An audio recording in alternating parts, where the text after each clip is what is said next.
guys, this is Stephanie and I am Stacks on Stacks on Stacks.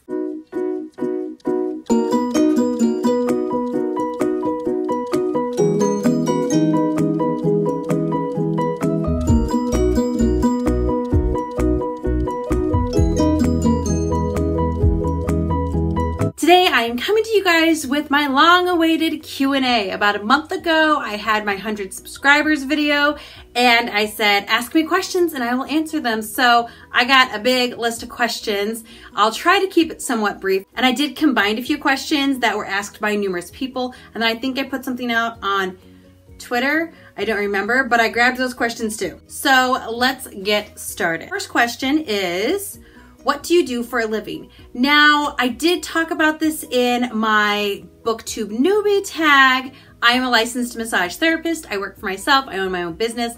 Been doing it for 11 years. I love it. It is so much fun. What state do you live in? I live in Nebraska, which is in the middle for people who are not from America and you're like, I don't know where that is. It's in the middle. We have corn, we have cows, and things like that. We do have electricity. We don't live with horse and buggies, but we don't have like, you know, humongous, ridiculous, huge cities, which I'm okay with that. What are your 8 favorite movies?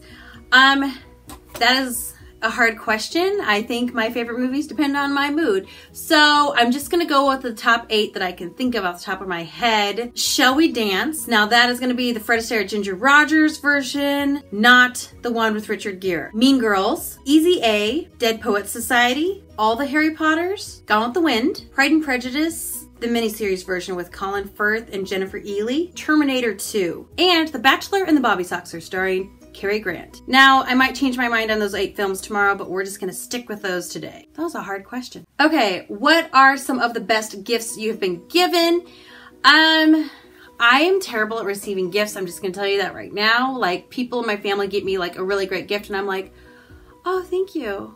And you know, it's more of a like a bounce off the walls thing, but I just don't bounce.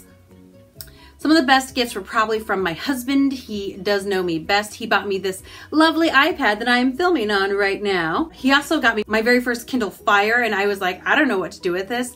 You read books on it, Steph, is what you do with it. And then I'd watch Netflix on it and Hulu and kind of fell in love with it a little bit. And he also got me an exhaust system for this car that I had before we were even married. And it was this junky, crappy car, and he bought an exhaust system because literally like my butt would go to sleep driving around town in this car and it was always like, and it somehow lost part of the exhaust system on the car. Really was a big piece of crap, don't get me wrong. And he bought a brand new exhaust system, spent like $300, and the car died like a week later. Sad, sad days. He's kind of the best. And I'll just throw this out. I'm hoping that I'll get a really good gift of those big box lights for my birthday, which is in less than a month. Hint, hint, hint. What would you say is your biggest accomplishment? I don't think of myself as a particularly accomplished person. I mean, I'm not unaccomplished, but I don't think I've done a lot. I think I just kind of do what I want to do, if that makes me accomplished. I do own my own successful business. That could be an accomplishment. I'm on a team of people that run a kids camp for foster kids for 1 week every summer. And I've done this for 12 years. So maybe that's an accomplishment. I've been married for 13 years. That's an accomplishment. I don't know, I feel like that's kind of an objective question. I feel accomplished as a person.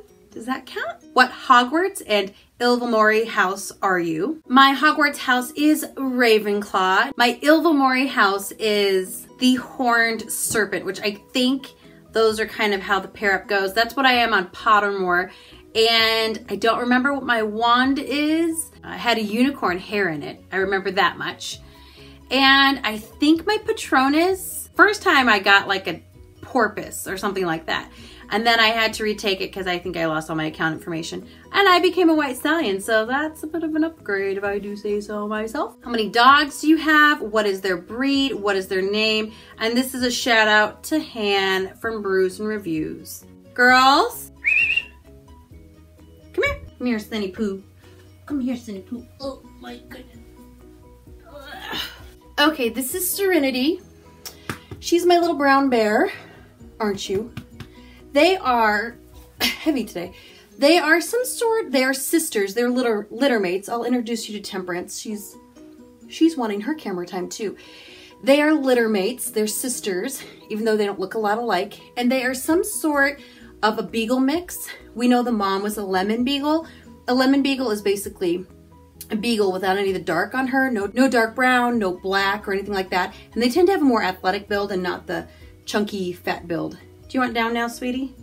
So she's clearly the other half. I don't know what they're mixed with really. She probably looks like her dad, which we didn't know her dad. We just got her. But I love my little girl. She is a honey badger. She takes what she wants, and she's a little bit of a sociopath, but I still love her. Family, huh? This is Temperance. She is Serenity's sister, her bigger sister. She's bigger. And she looks more like the lemon beagle than Senny does. We call them Senny and Tempe. But she's my good girl. Aren't you my good girl? She licks everything, but she's the sweet one. She's the one who's always good, and Senny's the one who always talks her into doing naughty things. Isn't she, baby? Why are you so scared? She's being a little weird. She's camera shy. So there you go, Han. That's the fam. What is your favorite video that you have made since starting this channel? I'm honestly think I'm gonna have to say my judge this book by the cover video. It took me a long time to edit and get it up, but it was so much fun to do. And even in the editing process, it was pretty fun because I got to see all the funny jokes and all the stuff. I did have to learn how to edit when you have 3 people talking. It's way more difficult. I didn't know, and I was like, oh, we're gonna have to have rules next time about not interrupting and things like that. But a close second would have to be my book versus movie Lorax video that I did. I'm gonna try and do a book versus movie video every month. And I'm gonna try to do it on movies that are just coming out and things like that, so it's a little more relevant. But I really enjoyed filming that one and putting it up and everything. Since being on BookTube, have you read any recommendations that made you think, what was that person thinking? I have a few. Actually, I'm gonna talk about one that was after I started BookTube and one that was before. The one after was Shatter Me by Tahira Mafi.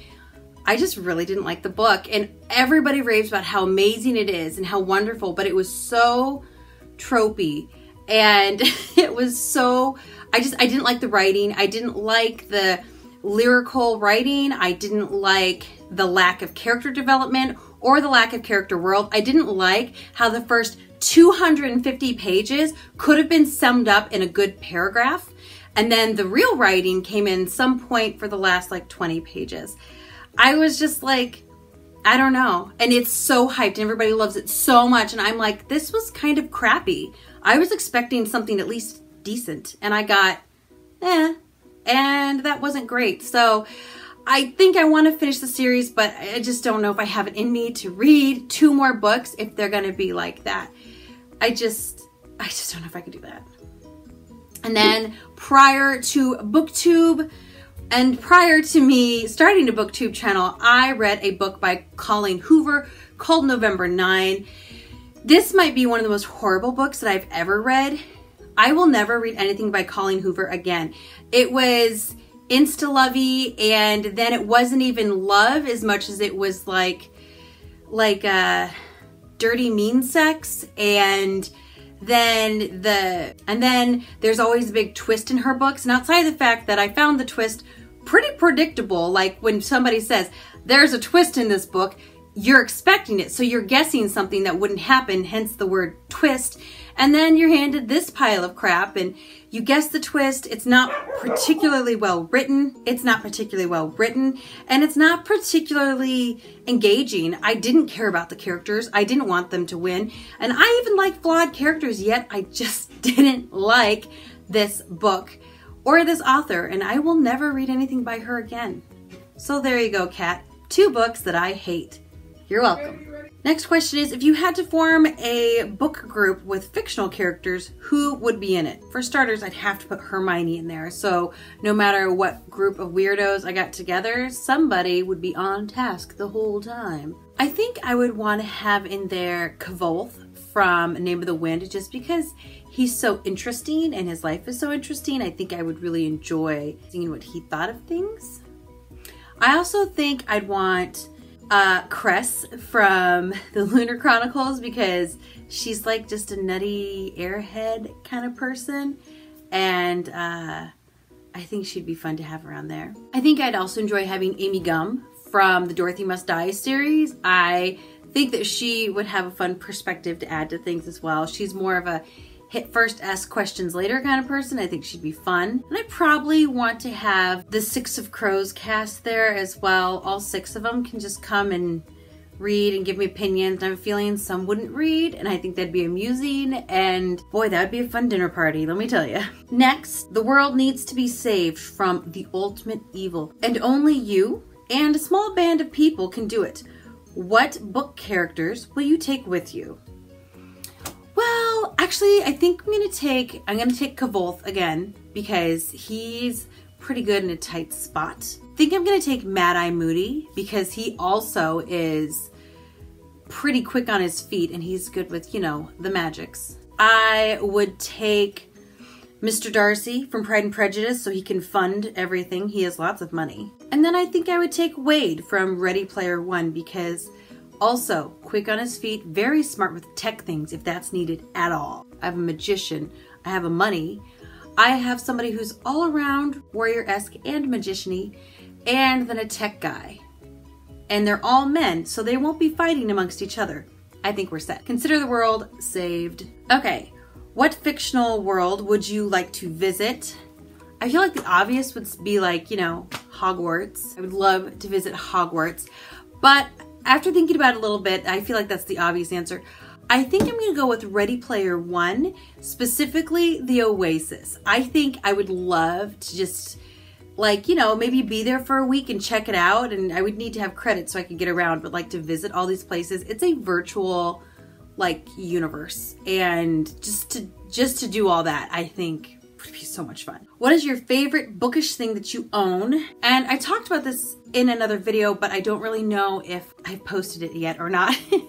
But that would have to be my embosser. My husband got this for me a few years ago, and basically you slip the paper right in there. We'll just use my notebook. So you take the little paper and you slip it like so, and then you pinch it down really hard. And then it says on there, it's sideways right now, but it's embossed, see, from the Library of Stephanie.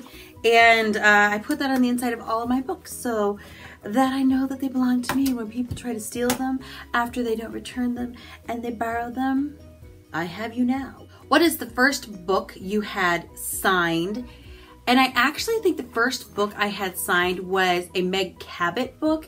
I'm not huge on getting books signed. I'm not that person that's like, oh my goodness, this book is signed. I have a few books that are signed, and they either came with like signed nameplates in a bookish box, or they just happened to be signed when I bought them. I've never actually gone and had an author sign a book. So I think the first book that I had actually signed was The Queen of Babel by Meg Cabot. Funny thing is, I don't have that book anymore, and I don't know where it went. I think I loaned it to somebody and it has disappeared. So I have the second and third book, but not the first. What is the first story you remember being read to when you were a kid? I'm gonna have to go with, I think, Where the Sidewalk Ends by Shel Silverstein. Now, I'm positive my mother read me other things when I was a kid. I remember having Narnia read to me and a few other things, but that was like one of the earliest ones I remember. And Shel Silverstein does like silly poems for kids, and I loved it growing up. I love Shel Silverstein, anything. It was the best, and that's one of the earlier things. I remember my mom reading it to me so many times that I straight up had it memorized. So there's that. What is your favorite color? Purple, like my eyeshadow, yo. I love purple. My office is purple. My kitchen is purple. I like purple.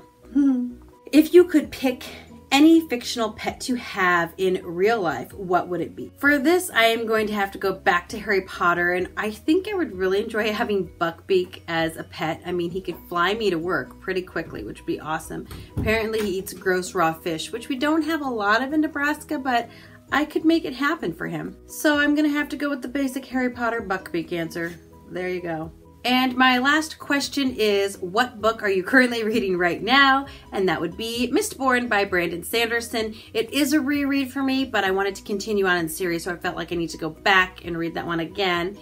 And I'm about a little over halfway through it, maybe 60% of the way through it, and I'm loving it. I'm loving it. Those are all the questions that you guys gave me. I was more than happy to answer them. If you have more questions, you can list them down below. I might answer them, or I might just save them for my next Q&A. Who's to say? Thank you so much for watching. I appreciate it. I hope you feel you know me a little bit better now. Feel free to like if you liked, and you can also subscribe if you would like to know when I have more videos. I post videos on Tuesdays and on Fridays, so you know that you can see me then. I will talk to y'all later. Goodbye.